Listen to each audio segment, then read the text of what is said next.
Hello and welcome to AFcast. I'm your host Malcolm, and today I'm going to be talking about the new video game Death Stranding. So to start us off, the developers for Death Stranding were Kojima Productions, and Hideo Kojima, which is the person who made the company, is probably most popular for making the Metal Gear series. So if it sounds familiar, that is where it's from. The engine is Decima. The publishers is Sony Interactive Entertainment, so PlayStation, which is why it's PlayStation only. The composers are like various artists, so like they basically just got a bunch of material from other artists and stuff like that, got their permission and whatnot. And so you have people like Alan Walker, Major Lazer, Low Roar. You have music from all of them and it sounds really nice when they play it in the game. The platforms that it's available on, like I said, it's PlayStation only right now. But there is, I don't know if it's been confirmed or if it's just speculation. I'm pretty sure it's been confirmed that next year, so the year 2020, it'll be released for PC, which is pretty nice. But this game is an open world action adventure like story game, which is pretty cool. So let's jump right into the story. So I don't really know when this world takes place, but essentially this is set in the future and it's kind of post-apocalyptic. At least that's really what they imply and what they make it seem. But essentially the idea is dead are among the living, and they are called BTs, which mean beached things. And there's like this mystical place called the beach, which is kind of where everything is connected to. And I don't want to give anything besides that information away about the beach, because, you know, it's pretty complicated, and I don't want to ruin the story for you guys who do actually want to play this. But besides that, you are playing the main character, who is Sam, and he is a porter. And essentially porters are like a delivery service. Well, it's not. So porters are people who deliver things, and sometimes there are like companies that have a bunch of porters that they hire, which then it would be a delivery service. But the reasons why they have specific people for this job is because of how dangerous it is outside of any like civilizations you have built up, because there's things like the BTs, like I mentioned, that will attack you. There's also things like mules, which are pirates who will take your loot and run away. And mule is a acronym, by the way. It's not a actual mule, though that would be hilarious. But one big event that happens regularly during the story, and this kind of goes into the gameplay as well, and I'll talk about the gameplay aspects of it when we get into that. But essentially, you see an upside-down rainbow form run.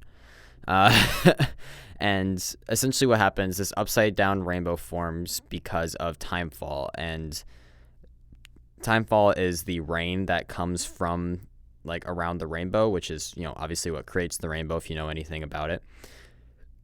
And anything that the timefall touches fast forwards time. So as you're walking, like as you're looking out essentially, and you see water or the rain, the timefall, whatever you want to call it, hitting the ground, you actually see flowers like growing and then they die like within seconds.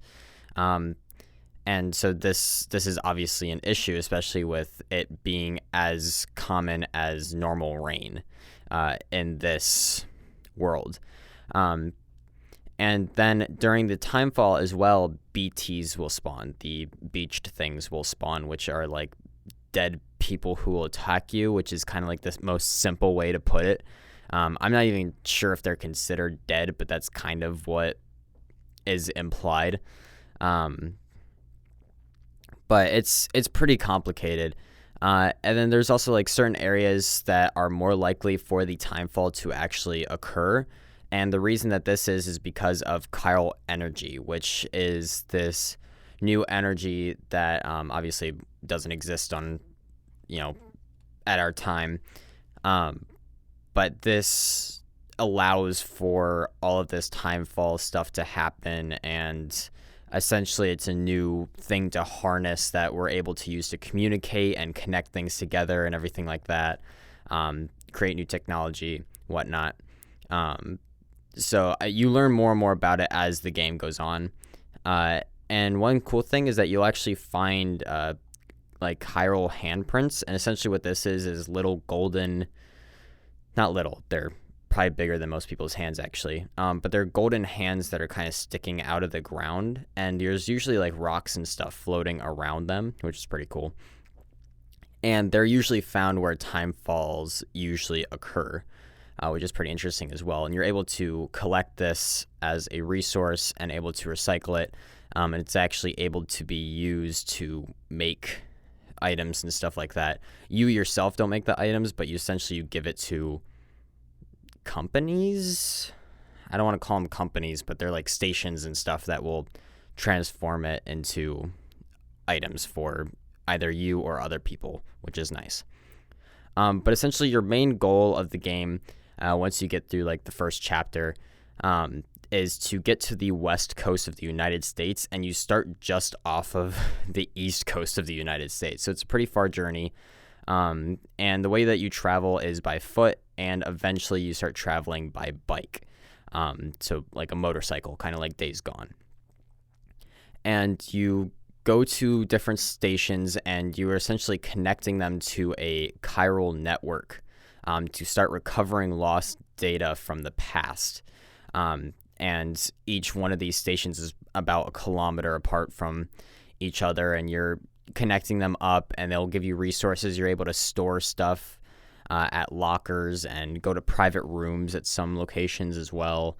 And they'll also give you different things to deliver to each other. It all gets pretty complicated. I'll explain more in the gameplay. But for the most part, this game is really complicated. Like, there's a lot of stuff to explain. It was hard for me to figure out like where to start in this. And yeah. So if you really, really, really are interested in like what I'm saying, and you like want to figure out what this is, either watch a walkthrough, which sadly I'm not able to supply this time because there's a lot of editing weirdness or capturing weirdness that's been going on with my PlayStation and my recording setup. So I'm not able to record Death Stranding, but I'm sure there's others on YouTube. And then you can also buy the game yourself and get it. Because it is a really good game. But also, just to clarify, the United States map is definitely not to scale. Because I've probably gone to like 4 or 5 locations now, and you're already pretty much 1/8 of the way through the United States, and like I said, they're each 1 kilometer apart, so that math doesn't check out at all. But I don't know. Different world, sort of. So, I mean, I guess it's whatever you want it to be. But essentially what you're trying to do is rebuild the United States to what it once was. And yes, they do use United States, so technically it is the United States of America. And essentially you're trying to restore it to what it once was. Sam doesn't necessarily believe that. But he's helping out anyway to whatever end he can. And then there's also this thing called a bridge baby, or BB as they refer to it a lot. And I'll get into it more later, but essentially it allows you to connect yourself to the dead. But every time that you plug yourself into your BB that you have, you're able to see visions just every single time that you plug yourself into the baby. Or I guess not every time. It's whenever it's story related. So, plot armor. But essentially this is starting to create its own story as well that you'll eventually have to deal with. um, which is also pretty interesting because it's kind of like an investigative story while you're already doing another story, kind of. Um, but this also goes so essentially a BB is born from a still mother, and so that gives them their connection. Or I guess they're extracted, not born from a still mother, but they're extracted from a still mother, and that somehow gives them a connection to the dead. I don't know the science behind it because the science doesn't make any sense. But essentially, that's how the bridge baby works, because then it's able to kind of detect the dead kind of thing, is able to detect the BTs. Same thing with people with dooms. And dooms is like some kind of like allergy, I guess. But essentially, depending on your level, you have more of an allergy to the more your level of dooms is, that is. You will have more of an allergy towards chiral energy. So when the time fall starts and stuff like that, like your character can start to cry because of the allergy. And also it allows people with dooms, it allows them to kind of sense the BTs when they're around and stuff like that. Because anyone who doesn't have dooms is not able to see the BTs outside at all, which is what makes it so dangerous, because they're kind of like floating around on a wire is what they kind of look like. I don't really know how to explain it. This game is probably one of the worst ones I've had to do because there's a lot of visuals with this one. But then essentially when it starts coming after you, you can actually see these handprints go into the ground and start coming towards you. And I don't know if anyone can see that. I don't think anyone can. I think they can just see them when they're kind of floating around. But if they sense you, they will come and attack you. And essentially the whole ground will start turning into this like black ink color. And then you'll see humanoid creatures like reaching out of the this ink in order to try and grab you and pull you down, which is just terrifying.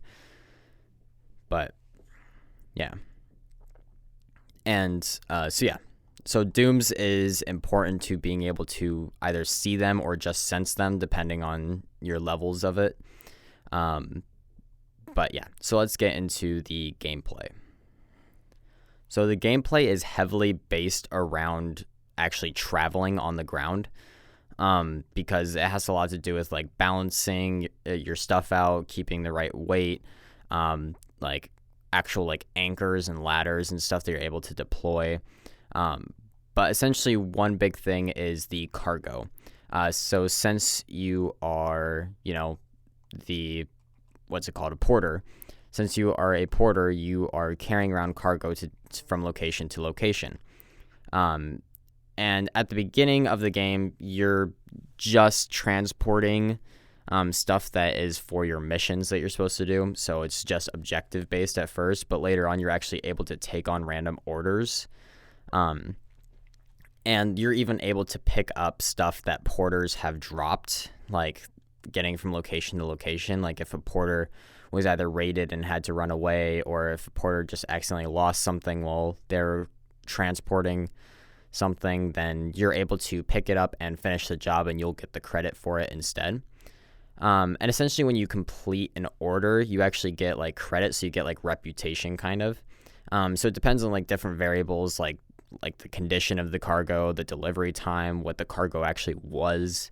And you'll essentially get more reputation from this, and this is based off of likes. So essentially you will gain more and more likes, and essentially your reputation level will increase more and more, and you'll become like a new level of porter. So technically your character is a legendary porter, but you yourself as the player have to actually get to that point of being a legendary porter in order for people to essentially give you more orders and bigger offers and stuff like that.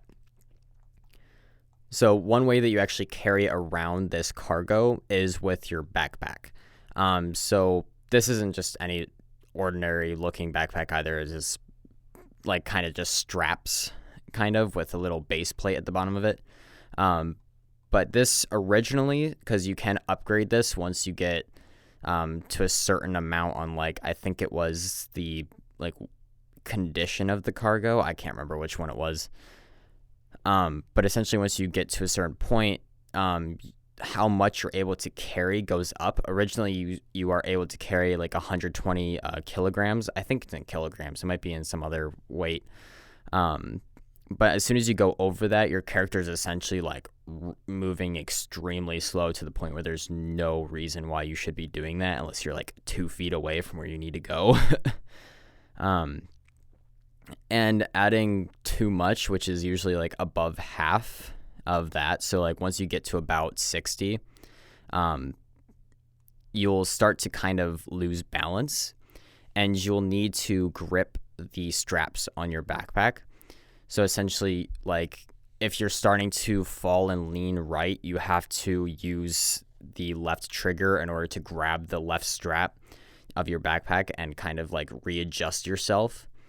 And shift your weight. You are able to just hold a left trigger and right trigger down, so you're just holding the backpack steady, but you move slower that way. You're not really able to sprint, so if you're trying to get away from something, usually you're going to have to balance it out as you're running, which is complicated. And you can even end up tripping while you're running, or if you just lose balance, you can end up tripping, and you can actually lose cargo that way. Like it can fall off of your backpack and get damaged from it, because also since timefall like increases the time of anything it touches, if timefall hits the cargo that you're on, it'll slowly degrade it, because obviously it's preserved, like the stuff is preserved, but since timefall has such a fast forward time of time itself, like even preservations and stuff will still degrade over time. So first it'll start destroying like the container that it's in, and then it'll start destroying the actual cargo that you have. You do eventually get this like repair kit that you're able to spray onto your items after you're gone from timefall in order to kind of repair the cargo, which is pretty cool. But I think that only works if the box is still, like if you still have the box and not just the equipment itself that's in the box. I think it's only fixing the, like whatever is holding those items, if you know what I mean.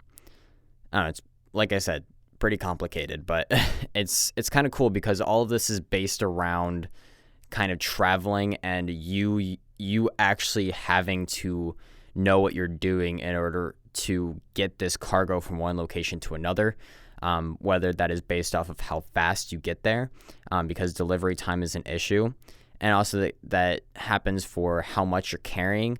Or maybe if you're going to a location, you want to pick up an extra order, or you might see something on the ground that is going to where you're going, so you want to pick that up as well, either just to be a good Samaritan or for more credit. But you really have to manage your stuff well, or it'll just fall apart on you, sometimes literally. So, yeah. But you are also able to put cargo not just on your backpack, but you're also able to put it on your person. So like you're able to have it on like your either shoulders and either of your legs, like on the edges. And then you also have your tool rack, which is like a one button grab type thing for like a anchor or a ladder, something like that. And then you're also able to carry items in either of your hands. So you can carry a lot of stuff, but it still has that weight difference that will make you slower.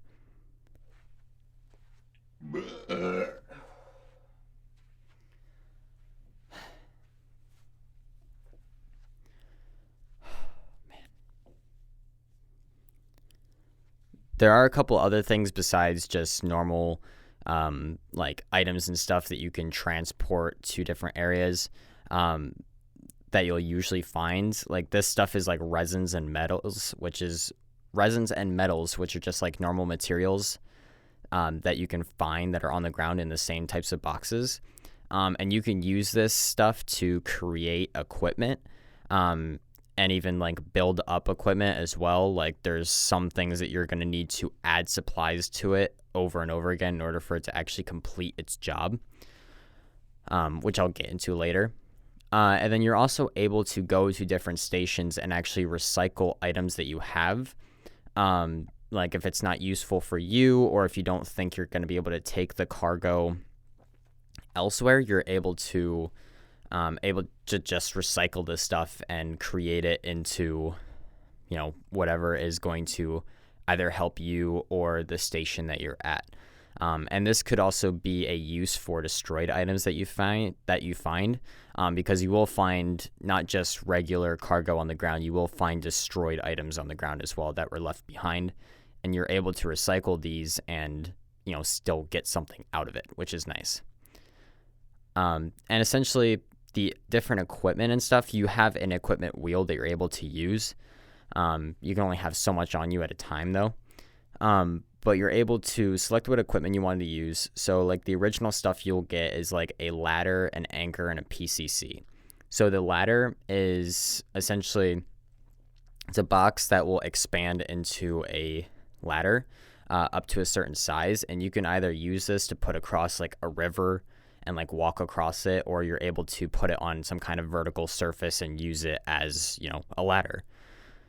Then you also have the anchor, which essentially if you're standing on top of a cliff and you have no way down, one really good thing to do is just shove an anchor into the ground, and then you basically throw a rope over the edge, and then you grab the rope and you climb down. And this is actually a really cool feature, because essentially you're able to see so I think this works kind of how leaderboards work in some games, where it tracks local people who own the game. And essentially it shows you what they've done. So you'll actually see, you will never come across another player or porter technically, but every player is considered a porter, and you'll actually see some of the stuff they place down. So if they place down a ladder, you'll be able to see it and even use it. If they've placed down an anchor, you'll be able to see it and use it, which is really nice. And same thing with the PCC stuff.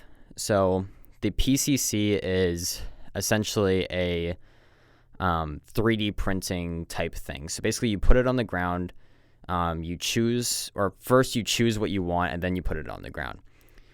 So like one of the first few things that you get like right off the bat, within like the first 4 or 5 hours of gameplay, you get like a storage device, which you're able to open, and you can either put stuff in kind of like a private locker type of way and keep it there for you to pick up later, or you can actually make it so that way other porters can come by, pick up this stuff, and deliver it for you, which is really cool.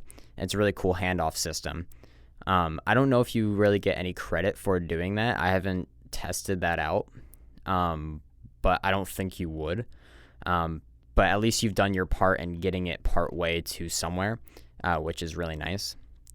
And then you also have kind of a scout tower, which you will also see a lot just kind of about in some stations that you come across, or even if other players have put it down. But essentially, when you activate this, you're able to scan a large amount of terrain that is around you, and you're able to see what other equipment that people have put down. So you're able to see ladders that are really far away, or anchors that are really far away. So essentially, you're able to plan your travel up to a certain point, because you do have a small time scanner, which is just your right bumper. Ability just allows you to do a scan of a smaller scale that does the exact same thing. So the scout tower is on like a much larger scale. I also don't think it's called the scout tower, but you know if you know what what the scout tower is. Yeah. You'll also get a bridge, which essentially is one of the things that I said you'll have to bring materials to in order to actually finish building it. And this is really useful for getting across bigger rivers or like canyons and stuff like that. And then you also have a generator, which you're able to put down and charge electronics like your bike that you'll get within like the first 5 hours of gameplay. So, by the way, a lot of stuff, if you couldn't tell, you get within the first 5 hours of gameplay. So, there you go. Get to 5 hours and then you'll pretty much be set. But you also have a stamina meter. So, essentially, the stamina meter, as you use it, it goes down. And then if you stop, if you're just on a normal walk or like just, yeah, if you're just like on a normal walk or sprinting or something like that, it won't really go down at all. It'll refill pretty much as you're using it. But if you're having to escape somewhere, or you're like kind of tripping, or you're going down somewhere quickly, or you're like moving through water, it'll use your stamina up a lot quicker. And essentially you'll have to then stand still in order for it to recharge. And what happens is the limit of the stamina bar will actually end up going down as you get more and more like thirsty or tired. And this like means that you should drink, because you will have Monster Energies, funny enough, that you're able to drink. It's very obvious that they got sponsored by Monster Energy, just saying. But you're able to drink Monster Energies for, I guess, thirst reasons.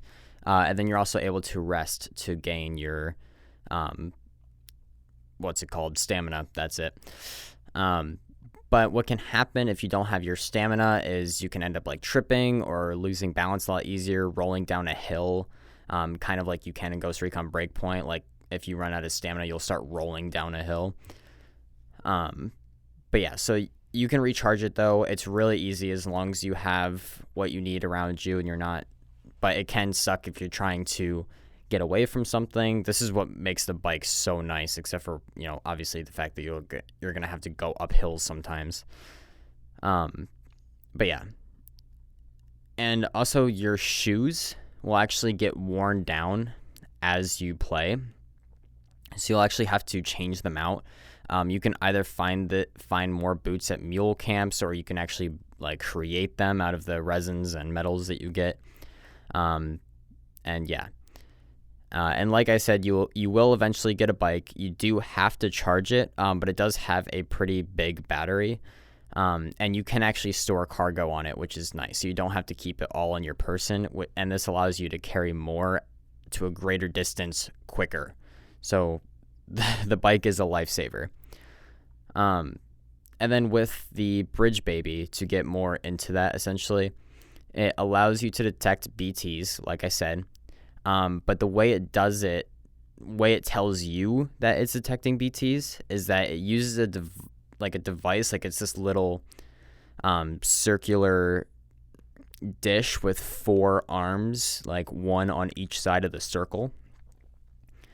And essentially these will open and close at a certain pace depending on how close you are to a BT, and it will be blue. And essentially it'll be opening and closing, and as you get closer and closer to a BT, it'll start opening and closing more. And I'm making hand motions right now, but you guys, obviously it's not helping you guys since you can't see me.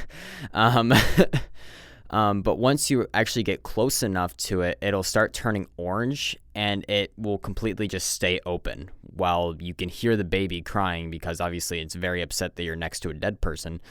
And it basically, in order for you not to be detected as easily unless you run directly into it, which is bad, you have to hold your breath, because if you breathe, then it is more likely that the BT will notice you and start coming after you. And this is when you'll see the handprints in the ground start coming after you. You'll just see these humanoid-like handprints that will fill up with that ink every time they make an imprint into the ground, and they'll essentially start chasing you. And at first, when they just suspect that you're there, they go pretty slowly. But once they know that you're there, the entire ground starts filling up with the ink. And then, like I said earlier, you'll start seeing these humanoid beings coming out of it that are completely ink soaked and just trying to pull you under. And you'll have to shake them off and try to like slowly get your way through the sludge that you're in. And once you're out of it, it's like your heart is racing so fast you feel like it's going to burst out of your chest. At least that's how I am with it. Like it's actually quite terrifying. Um, but this can actually cause stress on the BB, like whenever you get into those types of engagements, and so you actually have to nurture it by like cradling it or swaddling it. And it's in a little containment pod to mimic the still mother that it was taken out of. So you cradled the pod, not the actual baby. It'd be kind of weird if you just directly smack the baby onto your suit, but but yeah.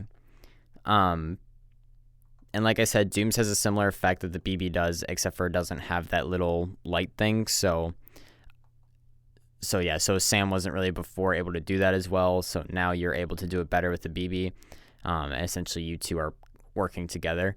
But BBs and Dooms don't usually work together, and this is more of a story aspect than it is a gameplay aspect. But BBs and Dooms don't really work together, but for some reason this combination is, and the BB seems kind of different than most do, which is kind of cool. So it shows some kind of sign of Sam being something, I would say. But yeah. So overall, in summary for Death Stranding, the story is extremely complicated, but it is interesting. And it's kind of hard for me to pull away from the game because I just want to keep playing and figuring out more to this puzzle. And like I said earlier, it was really hard for me to figure out where I wanted to start with this podcast, because it's just there's so much going on as soon as you get into the game, that you're already asking questions before you even have a chance to use the controller, which I find amazing. I think that's a really good part in making a story game such as this one. I also really like the idea that other players have like come through and put down these ladders and anchors that they've left behind, and you're accessible to them. And you can actually tell, because if you go back to something that you've put down, you'll actually see likes on it. So every time somebody uses something, they're able to put a like on it. And so if you go back to some of the stuff that you placed down, you will probably see a bunch of likes on those items, whether it's bridges, ladders, anchors, anything like that. But I just find that really cool that, it's kind of multiplayer, but like not at all at the same time. I don't know. I find it interesting. But I do also really like how the gameplay isn't really based around combat and stuff like that. It's more based around actually making deliveries and traveling. It sounds really boring, but it's really interesting, because of how like specific you have to be with where you're going, what you're doing. You have to kind of plan it out, figure out what's going on, especially when parts of the story will kick in without you even like knowing. So like parts of the story will kick in and all of a sudden you're in the middle of something that you weren't expecting to be in the middle of. And this is also a big survival aspect type game as well, with having to collect materials, craft stuff. Stuff will degrade and deteriorate, and you have to kind of make your way around with what you have, build equipment, that type of thing. So it is very survival based and traveling based as well, which I find this game amazing, to be honest with you, even though it's like, especially since it's been in production for a long time. They have a lot of big time actors in the game as well, like Norman Reedus. And if you don't know who Norman Reedus is, he's the main character who plays in this game. So Sam. Then he was, I think his name was Daryl from The Walking Dead. I don't know, something like that. But yeah, he's a really popular person. He's the main character. There's a few other ones that I don't feel like listing them all off, but there are some pretty big time names with TV shows and movies. So you'll probably recognize some faces in there if you watch any of that type of stuff. But overall, my rating is a 10 out of 10 for this game. So pretty high praise from me. Obviously there are some issues, but the movement in the game is really nice unless you're trying to make it look bad, because, it looks okay until you start making the character freak out, and then all of a sudden his legs are intertwined. So, but that's more your fault than it is the game's fault. It's not meant to keep up like that, or even act that way. So, but besides that, make sure you check out our Instagram and Twitter for any updates on this podcast or other gaming stuff that we host. And then also make sure you check out our Discord to talk to us or other people about this game or others. Make sure you check out our website, which has all of the different gaming content hubs that we host, like Twitch, YouTube, another podcast even. And then also, if you want to listen to more music of the person who made the music for this podcast, for the beginning and end of it, make sure you check out DJ Augie. All of this stuff will be in the description. But besides all of that, game on.